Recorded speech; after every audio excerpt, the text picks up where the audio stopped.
My name is Teri and I am from Hammersville, Ohio. I have 7 years in recovery from opiates and alcohol.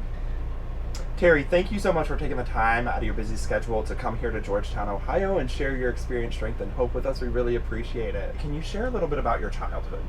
Absolutely. So my childhood was a little rough growing up.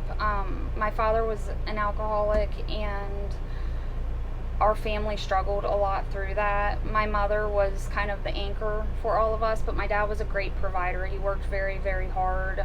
We never wanted for anything, like possessions financially. We were always pretty well taken care of.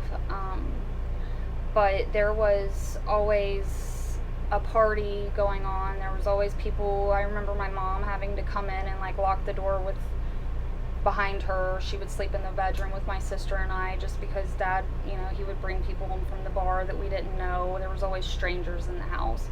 I remember my sister's car got stolen one night, and my dad's debit card was stolen by somebody that was trusted, obviously, but so just a lot of chaos, really. And there was I have a childhood experience with sexual assault, and that was in my past. I've dealt with that and moved on until I was in my probably late 20s, early 30s was the first time I decided to really address and dig deep and look at how it truly affected my life. And I know the first incident was when I was in 3rd grade, and one parent knew and the other never did, and it was a secret held within our family.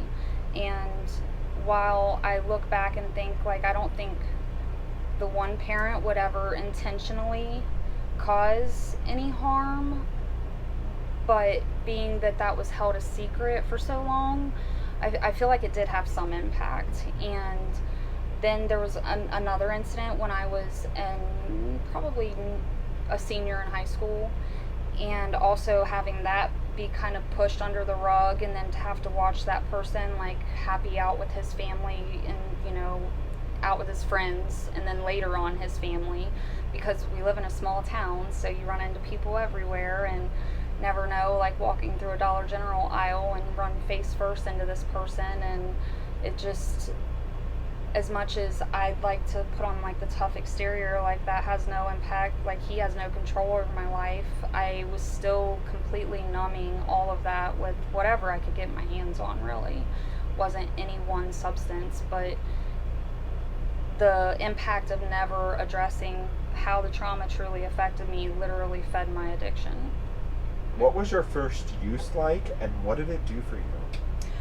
I first tried any substance when I was 12 years old, and it was weed, marijuana. An older friend of mine, she was, I think even herself was maybe 13 or 14, but she had gotten me, or we had smoked a joint together, and I had watched her smoke weed with her mom at that age, so I was like, okay, well, her mom knows, so it's okay. And I just remember actually truly enjoying what it did.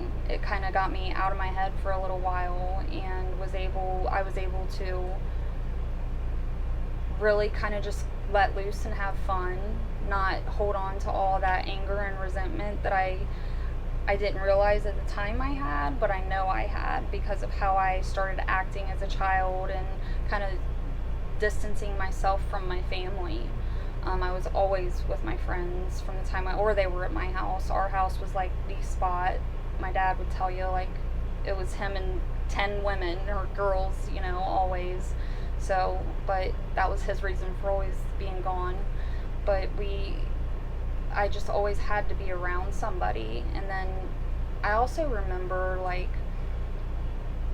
in maybe 4th or 5th grade, me and a friend of mine taking as many Tylenol PM as we could to see how long we could stay awake. And I missed a softball game, and my dad was my coach, so that didn't go over too well. Yes, and I was the shortstop, so it was, he'd come in to her house, out in the driveway honking and stuff, but it was at such a young age to be taking Tylenol PM.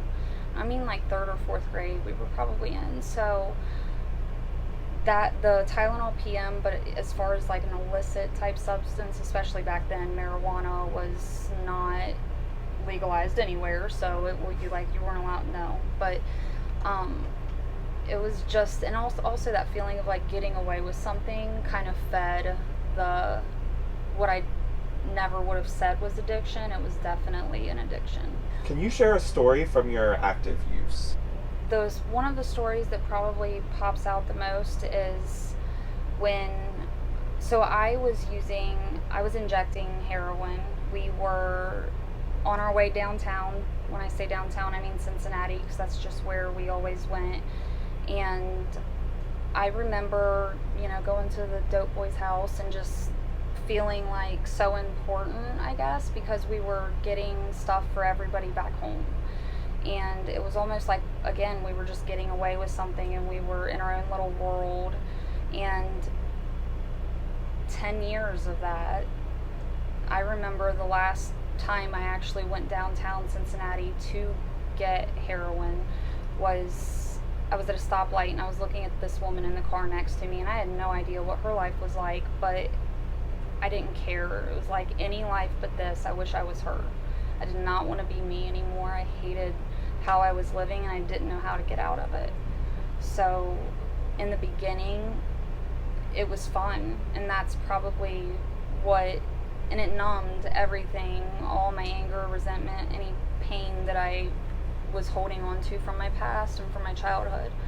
It helped me numb that, and too, it just felt like a big, it's so hard to explain, like almost like a hug. And it completely took me out of my mind and body, and that's what I wanted. But then at the end, it was like I still wanted to be out of my mind and body, but in a different way. Like, I want to be okay, but I don't know how to do it, and rather be anybody else but myself right now. How did your addiction impact your family, friends, employment, health? Tremendously. I just didn't have any, I didn't have any friends that didn't use.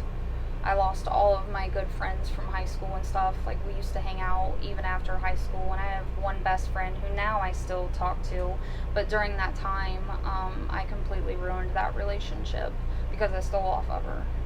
And then my family and friends, no one in my family had ever struggled with addiction like that before, so they had no clue what to do with me. They didn't know how to help. And my mom just kind of wanted to act like it wasn't happening. She was embarrassed. She worked at a bank, so to have customers come through and to know it all, like what her daughter was out there doing, like she just completely, people would tell her stuff and she would get mad at them. So everybody, I think, was in denial and also just didn't know how to face it, so they didn't address it in any way. And they, as much as they tried to help me, all really it did was enable me. And I'm able to say that now, because looking back I can dissect it, but at the time, like, I just didn't care. I took advantage of everybody that would let me. Family, friends, all my relationships centered only on what you can do for me and what I can get from you. And that's I think that's the hardest part about, like, when you do get sober, is remembering, like, all the damage that you've done and trying to work through that. But over the last 7 years, we've done a lot of repairing. So, but yeah, family and friends I didn't cherish those relationships anywhere near like I do now. So at what point did you recognize you had a problem? I think really it would be the day I woke up and realized I was withdrawing. And then that's kind of gave me like a glimpse into it. But at that time I was still able to, like, I remember I was court ordered to a driving intervention program for a DUI I had gotten. But I was able to stop long enough to pass a drug test so I wouldn't get court ordered treatment. And then eventually, when I started stealing from literally my daughter, my dad, my mom, like anybody that would let me in their house if they had valuables, I would steal it right in front of you and tell you to your face that you're a liar, that I did not do that, and swear to it. And even at the time, though, it wasn't like this is a problem, I need to stop. It was more like survival mode. Like, okay, I know what I just did was like not a good thing, but I did it because. So it was always like justifying. Um, and although like throughout addiction I did not forget who I was, like, or how I was raised, which was still with like very strong morals and values and beliefs, I still had those like inherent, values within me, but that addiction to, I didn't care. The values and morals went out the window. And yeah, I don't know if there was ever like one instance where it was like, all right, this is a problem. But as I was going, it was like, all right, I know what I'm doing isn't right. But I don't know how to stop. So what happened that you decided to get help, and were there any barriers? So what happened that kind of started to turn a corner to where I started to turn a corner in my life was that I was arrested for a burglary, and I was facing 2 to 6 years in prison. I was 30 years old at the time, and I had never been in trouble like that. So I sat in jail, and I remember calling my mom about 10 days in, or about a few days in, like begging her to bomb me out and telling her I had money in my wallet, please just go get the money and get me out of here. And I remember her calling me back and telling me like, no, I'm letting you sit there. And I can't imagine how hard that was for her. But I remember, I have the utmost respect for my mother, and the way I talked to her that day still is like shameful when I think about it. But it just tells me like how in the midst of that addiction I was. But ultimately, although getting out of jail, I ended up doing like 10 days, then a probation violation, then I was sentenced to like 15 days, and I ultimately ended up serving out my sentence because I just couldn't do probation. And during probation, I was court ordered to a program in Claremont County that the dope boy sat across the street at McDonald's, and every day after group, he was in group with me too. So, I mean, I took myself out of outpatient there and went to a program in Milford, Ohio, and ultimately got violated for switching programs and not informing her. But once I was in that program in Milford, that's when I got violated. I served the rest of my sentence, and I got out of there February 18th of 2017 and never looked back. So what kind of supports helped you the most in your early recovery?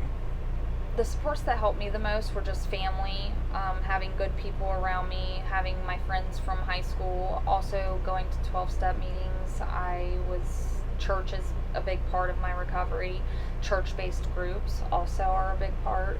So just having just all the resources as far as sober supports and supports in general, willing to just be there for me. So luckily my family has always been there. The door was never shut completely. My mom's been there for me through a lot. So having her and then my daughter as a support is also a huge, huge reason that I'm still sober today. How has your employment journey changed in your recovery? Oh my goodness. So my employment journey, when I first got sober, I was not working at all. I didn't have a job. I had nothing really. That I had not worked for like 6 or 7 years, and I decided that my very first job when I became sober was watching my niece and nephew. And I remember a time when my sister would not leave me in a room alone with them because she just never knew what I had on me. And being able to watch them was such a milestone for me. Like, people were actually starting to trust me again. And I ended up watching them for about 2.5 years. And in that time, I enrolled in school. So I started at school I wanted to be a substance abuse counselor, and the school I was at did not have a specific program for that. So I started with social work. And then through that, I stayed on that bus until it was done. I went all the way through. I got my associates, my bachelor's in social work, and then also my master's in social work, which I did an accelerated program. And through that time, I got an internship at a treatment center. And I have currently been with that treatment center for right at about a year and a half. So it's really neat to look back and see like where I started and where I'm at now. But my employment journey has changed so much. All right. What does your recovery look like today? So today my recovery is basically just advocating for, again, those who are now where I once was. I am a clinical counselor for a outpatient treatment program here in Brown County, and we work with individuals who are in the jails. My recovery does not depend on them, but being able to see people, and it kind of keeps me grounded and humble a little to be like, man, I used to be in jail. I used to be right where you are, and look where, with a little bit of hard work and dedication and all those other cliche words, but they really do matter, able to be in this seat today and not hurting everybody that I come in contact with. So also I get on a van once a week and get out there and meet people in the community and just educating others on addiction and overdose and bringing awareness, and allow people carrying Narcan who say, let them die, let them lay there and die. And I had a CO in the jail tell me that the other day, and I was like, I looked at him and I said, if it wasn't for Narcan, I wouldn't be here.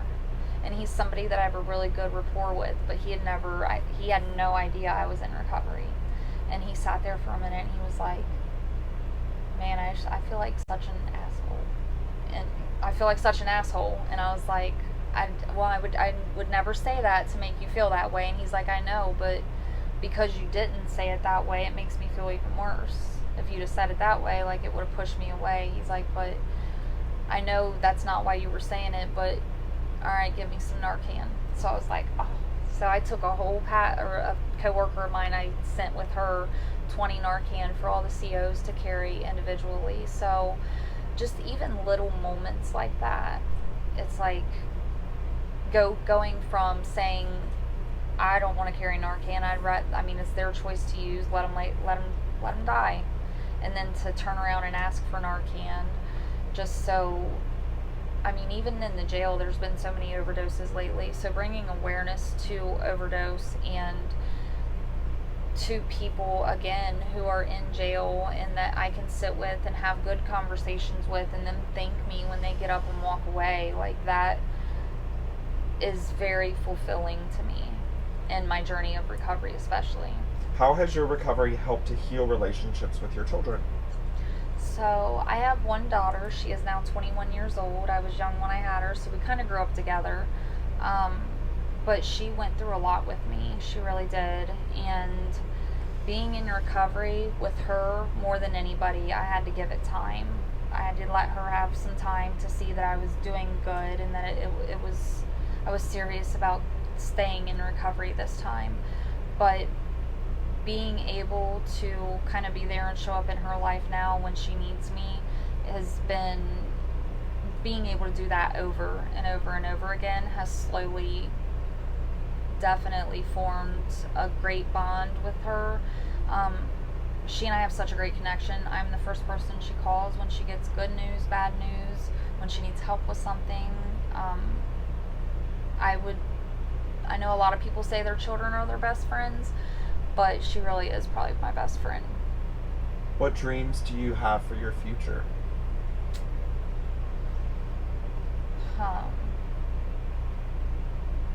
I think the dreams I have for my future mostly would be just to continue working where I'm at, really grow in my position, really put a lot of effort into the jail and see like what other services we can get offered there for people, and working in this role, at least as a clinical counselor, has afforded me like a unique position to where I have room to grow. I'm currently working towards my independent licensure. So considering peer support, supervising, certification, and just other opportunities. So really, although I can't say like this one thing is my dream for my future, what I'm doing now and just continuing to grow in that position would be probably my biggest dream.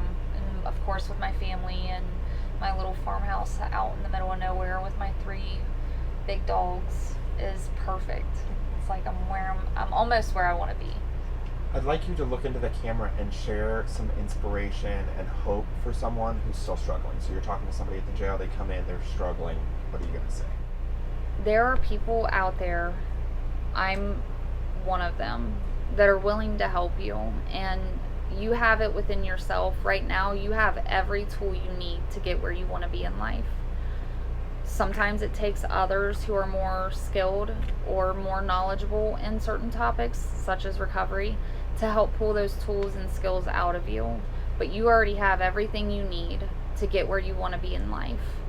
Sometimes it just takes a little help, and that's okay. Teri, thank you so much for taking the time out of your busy schedule to come here to Georgetown, Ohio, and share your experience, strength, and hope with us. Your story is going to help to spread awareness, humanize addiction, inspire hope, and end stigma. Thank you so much. Thank you so much for having me. It was an absolute pleasure to be here.